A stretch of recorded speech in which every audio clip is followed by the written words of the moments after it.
What's up, everybody? Matt Gajewski here, back again with the Odd Shopper channel. And today we're talking some college football week 9. We're talking the condensed version of the Saturday slate, the 3 best games. Before we get started, make sure to hit that thumbs up button, subscribe to the channel, and hit the notification bell so you know when this and all other content goes live. If you've done that, thank you. It does mean a lot, and it helps us a lot.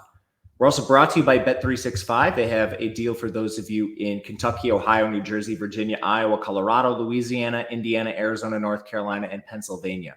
What you'll do is click the link below, make your first deposit, then bet $5 in any game, side or total, doesn't matter. Whether it wins or loses, you are getting $200 in the form of bonus bets. You must be 21 or older to play, 18 in Kentucky. If you or someone you know has a gambling problem, please call or text 1-800-GAMBLER. All right, as usual, if you want the full slate and full breakdowns for these games as well as a ton of others, Betting You on this very channel has it. We're going through the top 3 games this week on Saturday, and it's a weird week 9 because a lot of the teams that were favored in the SEC keep losing, and then, teams like Illinois keep winning. But anyway, I think without a doubt, the best game is our battle of undefeateds, at least in conference in the SEC. Obviously, A&M took an L to Notre Dame. LSU took an L to USC, but somehow both of these teams are unscathed. So it's the battle for first place. I like a total in this game. Under 54 is the number I have. That is still out there on Bet Rivers. 53.5, I think, is reasonable. And if you want to take a spread, this currently sits at 2.5 in most places in favor of Texas A&M. So first and foremost, this matchup I think is interesting from a pace perspective. This is going to be a slow game. Neither of these teams have been playing fast this year. LSU is 97th in pace. Texas A&M is 120th. From there, both defenses have played much better as we've gotten into the midpoint of the year compared to when we started, and that's reflected in their efficiency metrics. Currently, LSU ranks 35th in total defense. Texas A&M ranks 31st. The problem with both of these teams, at least to begin the year, was coverage. With A&M, they brought in a slew of transfers, and we always knew this was going to take some time because they hadn't had any time together. The only real concern I have with that is Texas A&M has played a very easy schedule over the last month. Their conference schedule is extremely easy to start. They beat Arkansas in a game where they had a 37% post-game win expectancy. And, even before that, they beat Bowling Green with a 47% post-game win expectancy. By far the best game in the stretch was their beatdown of Missouri, and then they had a 10-point win against Mississippi State.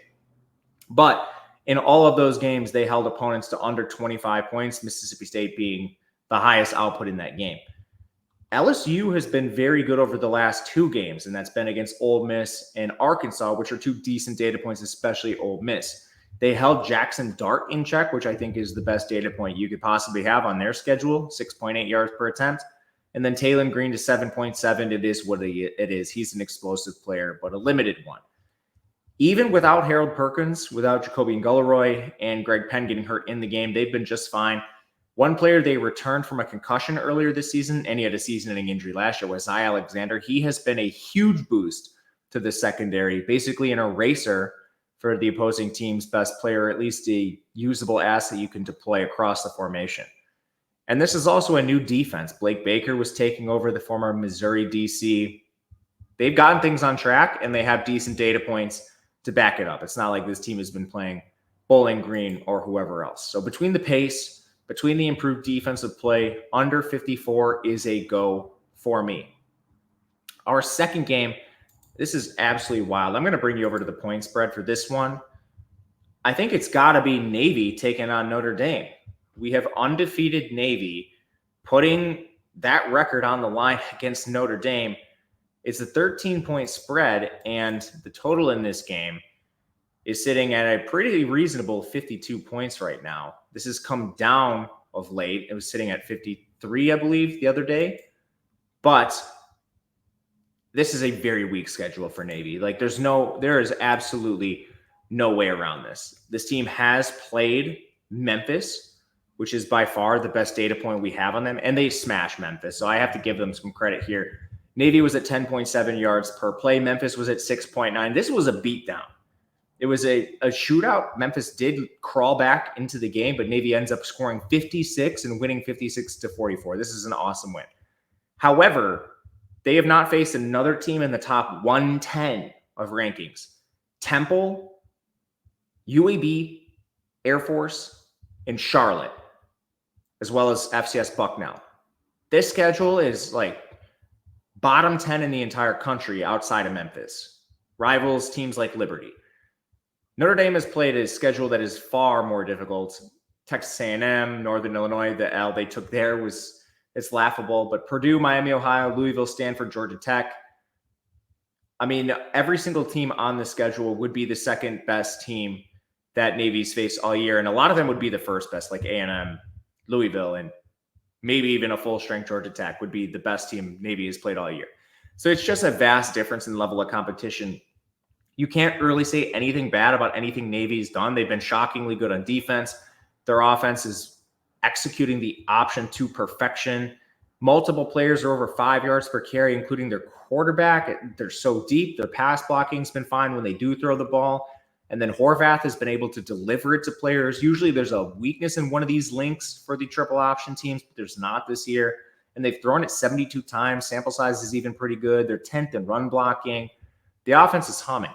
The defense has also been shockingly good for this team. Now they've faced a slew of horrific quarterbacks, and they've allowed some production occasionally, like Jacob Zeno got them for 9.2 yards per attempt. That's UAB signal caller. 19.2 from Quentin Hayes of Air Force and 8.4 from Max Brown of Charlotte. But now you're facing Riley Leonard. He isn't exactly had the best season, but he certainly has played much more difficult defenses than this, and he's very mobile. We've seen a couple signal callers get Navy on the ground. So the 456, 6.1 yards per carry, that's going to be a problem. Also, it's just like a very different offensive line. Size is going to be a problem for this Navy D-line. Notre Dame has been hurt on the O-line, but still, these are just younger players. The triple option still scares me, though. Like, am I really going to lay 2 scores with Notre Dame in a really slow, greasy game? The thing I like most is probably an under. I'll pull you back to the total and see what we have here. 52.5 is still out there at even money. I haven't taken this yet. It is more just a lean. I know my colleague Ben Raza really likes this. I think I may take this with him because pace is not going to be good when you look at both of these teams. Navy running the triple option, that's never a fast offense, and they're currently 131st. But Notre Dame's not fast either. They're 111th. So I'm interested. We'll see if I end up taking it. All right, so the next game I had on here was Missouri, Alabama. I think I'm just going to make a pivot on the fly because Brady Cook is hurt, and that's less interesting to talk about because his status is very important. And bring you to Illinois taking on Oregon, which is another game that I didn't think I would be talking about in this vein, you know, as a top 3 game of the week. But total is 54.5. I'll bring you to the point spread. Last time I saw it was 21.5. It still sits pretty reasonably there. Illinois is going across the country for this matchup. They've been shockingly good. There's nothing you can really say to discount them at this point. I don't know if I want to lay 3 scores. These are not situations I like where it's a name your score situation, but Oregon I do think can cover this spread if they want to. I want to talk about some of the holes in Illinois that I plan to short at some point. I'm not sure if it'll be this week. We'll have to wait and see.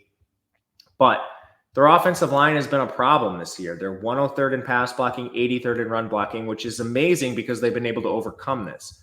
I think their quarterback has run hotter than the absolute sun. He has 1 interception, 9 turnover-worthy plays. That is Luke Altmaier.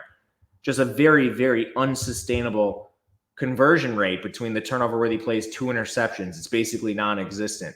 And then Caden Fagan's been out, so their problems running the ball, I think they're only going to get worse. This defense for Oregon has lived up to expectations, and they haven't even had Birch for the last 2 games. They're still 16th in pass rush. I mean, this is a huge mismatch. The Oregon 16th pass rush against Illinois' 103rd ranked pass blocking. Then on the other side, Illinois is 110th in run defense. Oregon with Jordan James is going to ram it down their throats.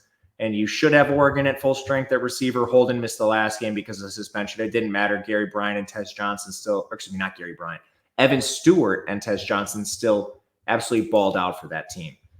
It's a 21 or pass for me, and it's crazy that this is probably, you know what, this is not our 3rd best game. The 3rd best game is UNLV and Boise, but we already recorded that video because it is on Friday. But for Saturday specifically, I guess I would argue this is the 3rd best game.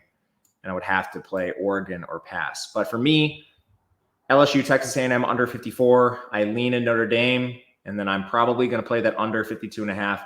For this one, it is an Oregon or pass. But plenty of good games. We got in the weeds, myself and Ben Rouza on Betting You. Check that out. If you have any comments, please leave them below. And if you'd like to ask a question, anything like that, DMs are open on Twitter at Matt_Gajewski. Until next time, good luck. We will see you later.